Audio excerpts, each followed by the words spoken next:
If you could spend a moment with some remarkable people and discover what their life sounds like, what would you ask? Welcome to Are We On Air? An audio encounter.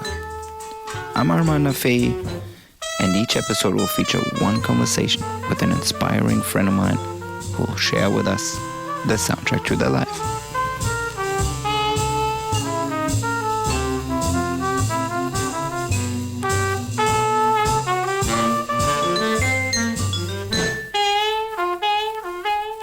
Alright, I'm here at the Chateau Marmont in room 46 with my dear friend LUKA SABBAT. LUKA is a model, actor, DJ, entrepreneur, social superstar. Man of many wonders. Man of many wonders. And also a dear friend. So, to begin with, let's talk about music, shall we? Absolutely. Is there one song which you attribute to your first musical memory? My first musical memory is actually watching the Daft Punk movie with all the tracks. Like, because, you know, as a kid, I was into cartoons and I was into, like, anime and etc. And, like, I remember my mom, like, she had the VHS for it. And then she played it once. And I was just, like, watching it. And I was like, this is the sickest thing I've ever seen. Like, that is so historical. Like, because there's no dialogue or anything. It's just song after song. It's literally just an album. An animated album. And I remember being like obsessed, like, holy fuck, dude, like, I could just watch this album and actually like listen to it and dance. And then my second, I would say, I don't know why, I want to get into my second because it was like me getting into like American music, was Californication by Red Hot Chili Peppers, dude. Yeah. Like, when I heard that, both my mom and my grandmother played it a lot. And I was just like, is this what American music is like? You know? In my head, it gave me such like a cool image of America. And like, because it's such like, I don't know, that album is so good. It's like intense, but some songs are so beautiful. And like, obviously the song Californication is like, that made me want to go to California. That made me want to go to America. That made me want to like explore. Because I was born in New York, but I moved to France so young. It made me want to go back. That album made me want to go back to America. It's the edge of the world in all of Western civilization. The sun may rise in the east, at least it's settled in a final location. It's understood that Hollywood sells Californication.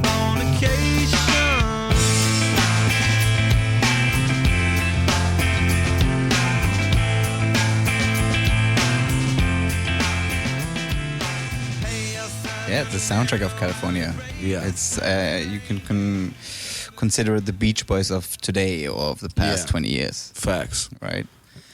Which song would you choose from the Daft Punk album? One More Time, a big classic.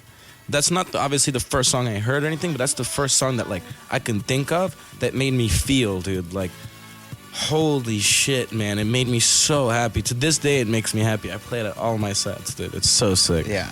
And I don't cut it. Like, I let the whole fucking thing play. One more time.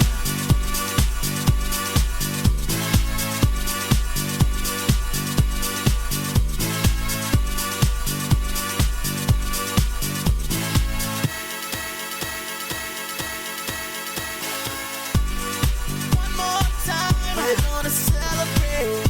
Oh yeah, alright. Don't stop the dancing. One more time. What 3 tracks from different genres would you choose that define who you are and why? Como Me Quieres is a good description, I think, of like who I am. It's a calm but upbeat song. I would say Shooters by Chief Keef. Chief Keef, to me, is my favorite rapper of all time. I think he's the most influential. When Don't Like came out, he was like 16 and on house arrest.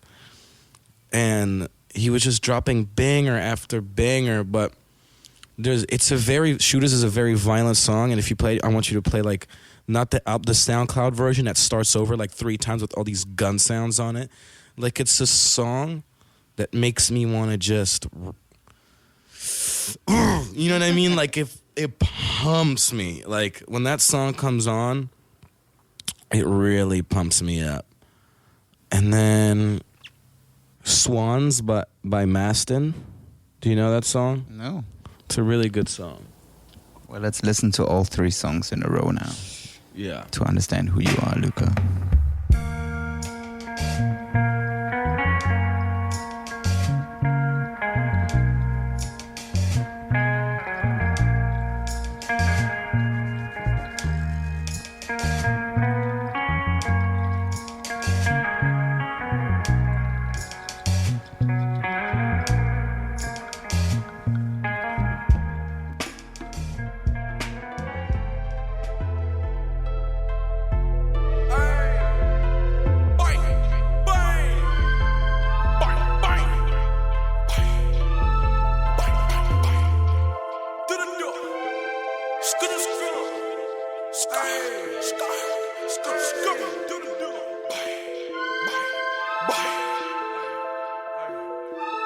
Bitch, I get my guap and I get my way. If you're looking for me, I'm in MIA. Bitch, I got some zoos up in MIA. And we toting balls up in MIA. Bitch, I got some bloods that hang in LA. I got some bloods that hang in the A. I got some shooters in Memphis, my truest. Hey, they toting rulers, extenders, and oozers. Hey, and then my shooters. Hey, them my motherfucking shooters. Hey, bitch, I have my shooters doing hell for school.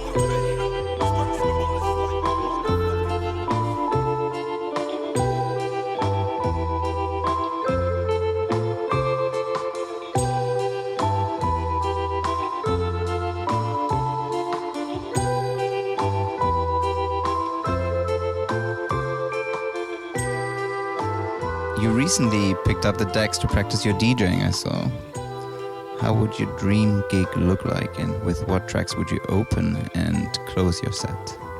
I know that's not what you asked, but I want to clarify, because I'm not a DJ, I just like playing music, you know, That's how it starts. Yeah, as a person that likes music, like, you know, there was so many, I started in LA, because in every fucking party here, you just hear the same records. Yeah. You hear the same rap records, and it's like, I like rap and stuff, but there's a point where I'm over it, and at the end of the day, I'm still European, I still grew up on house, I still grew up on techno, and I still grew up on all that stuff. So it's like, I get over it really fast, so then I was just like, fuck it, like, let me just throw my own parties where I just play my own music. And then, like, people started fucking with it, and I just kept doing it, and it's just hella fun, and it gives me a reason to search for new music, you know, and find new things. I think my dream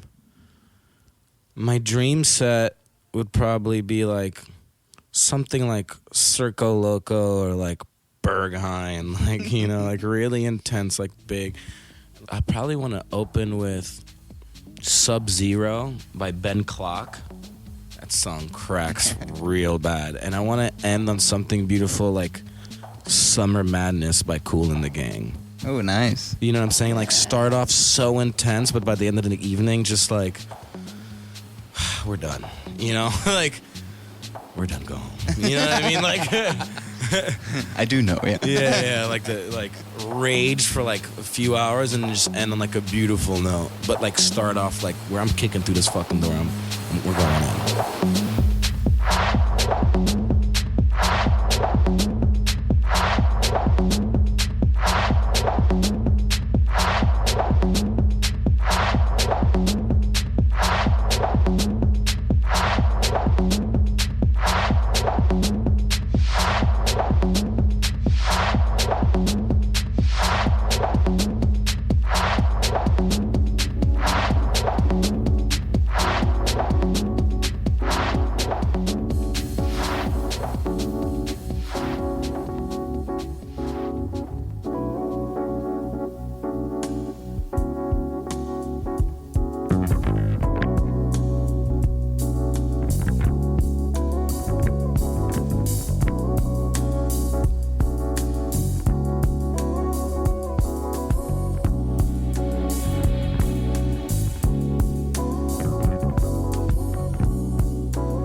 always admired DJ. I mean, I've been playing since I'm 15. And I was very eclectic myself. I mean, I grew up with techno in Germany as well. But I think being able to take people around the world in different genres and have so many different touch points, I think for me personally is the more interesting way of playing. And then I agree, it should close with something kind of unexpected, you know, and different and warm, and end it on a warm, sexy note.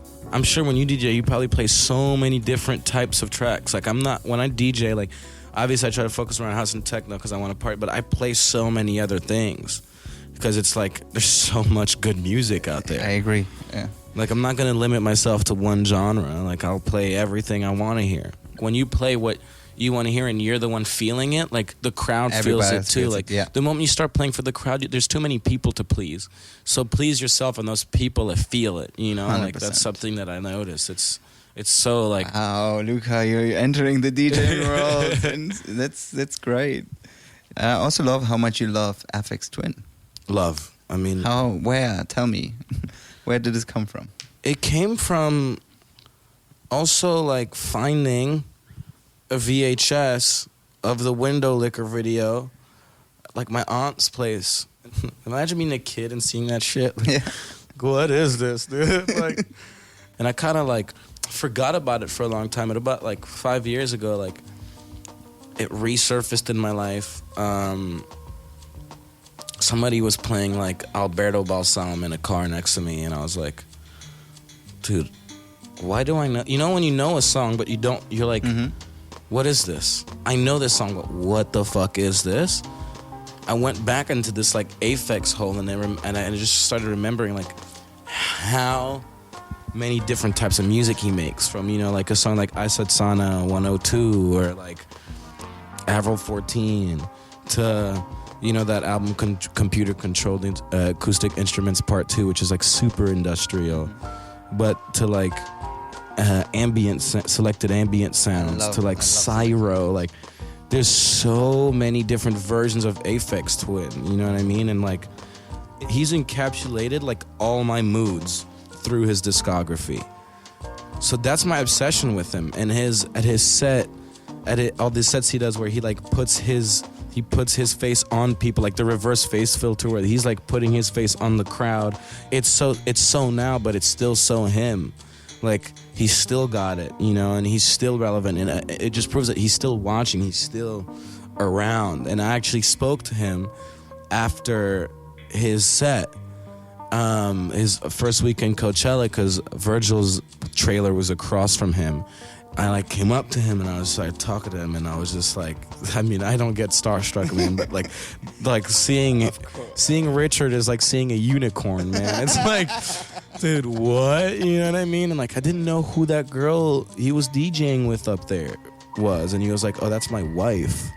Wow. Yeah, dude. Like he's up there like performing with his wife, like both on the like CDJs, just like playing tracks, like, you know, the fact that their brains are synced like that, you know, they like, that was just like, that blew my mind, man. Like it was just like, he's just such an icon, man. Like, and he's so influential for so many genres of music, like rap, you know, like Kanye sampling him, you know, and like pianist, and like, you know, he did music with fucking Philip Glass, for fuck's sakes. Like the mainstream media and the mass population probably doesn't know who he is, but he's definitely one of the most influential artists of all time. But what's so sick is that he doesn't even care for the credit. All he cares about is that he's making good stuff, and he's making what he wants to make, and he's minding his goddamn business, which is amazing, because the people that need to know and the people that know. And that's all that matters. But that also shows you how ahead of his time he was, that even today, with what you were just mentioning, how he performed at Coachella and with the celebrity face swaps, basically. He's been doing this for, what, 20, 30 years now? Yeah. You know? And it's still relevant. It's still relevant. You know? It's the same thing he was doing then. Yeah. He just appropriated it to now. Hello, but he's face swap. Yeah. I mean, window liquor. Yeah. I mean, check the fucking receipts, you know? Like, check the timestamps, baby. It's there. Like, he's done this for a minute.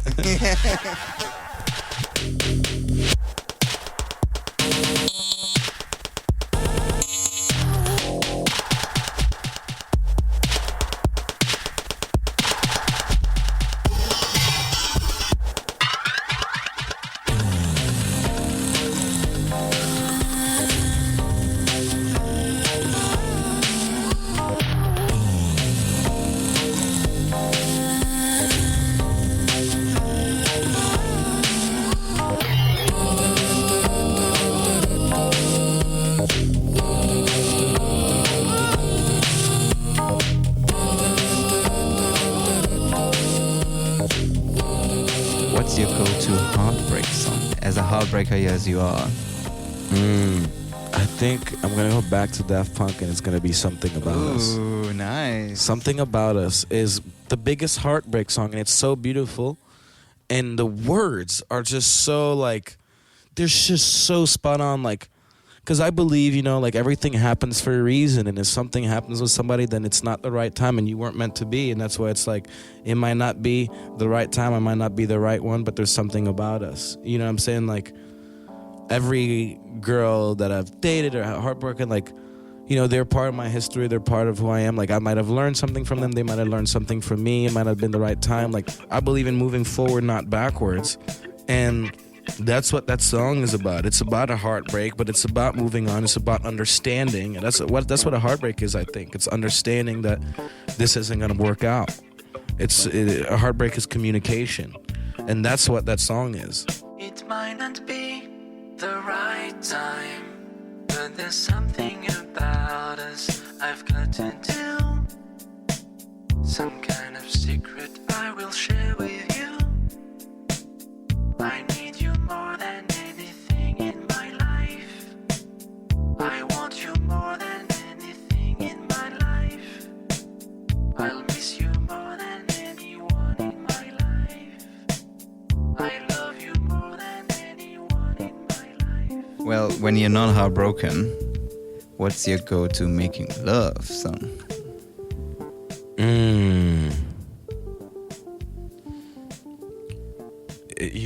It's all right. It's dark, dude.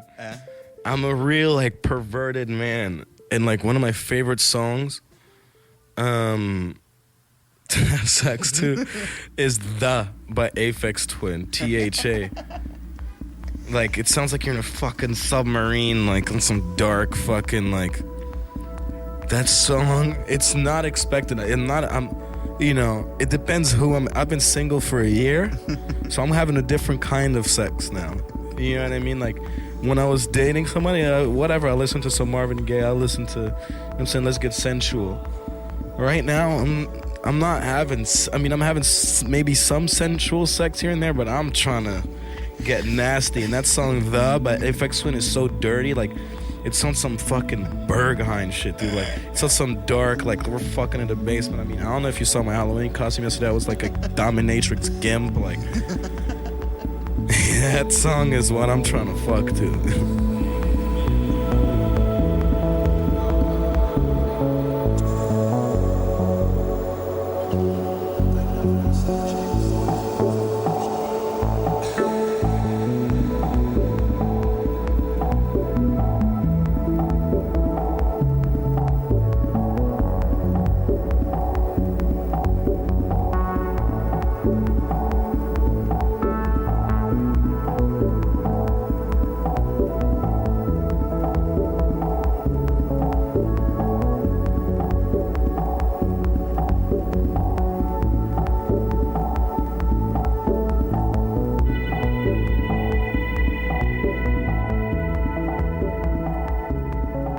Let's close this beautiful chat of ours with the last question, which is, what's your all-time favorite song?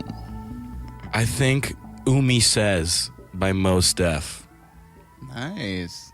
That song is just like, reminds me of my dad. It reminds me of my dad. I think it's a really good embodiment of my father. And it reminds me of him. It makes me feel like he's there. And it's actually a song I don't listen to too often, because when I do play it, it's a moment. But like, I don't know, man, it's just such a beautiful song, and it's like timeless to me. Like, I could listen to it all the time, but I don't, because I don't want to get over it. Yeah. My army said, shine your light on the world. More black people, shine your light for the world to see. More black people, my army said, shine your light on the world. More black people, shine your light for the world to see. More black people to be. Sometimes I get discouraged. I look around and things are. Well, thank you very much, Luka. No, thanks for coming by, man. This was sick. It's Like, been a pleasure. Are we on air? We are on air. Are we on air? Thank you, Luka. Sometimes my heart gets heavy.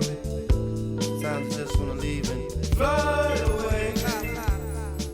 Sometimes I don't know what to do myself.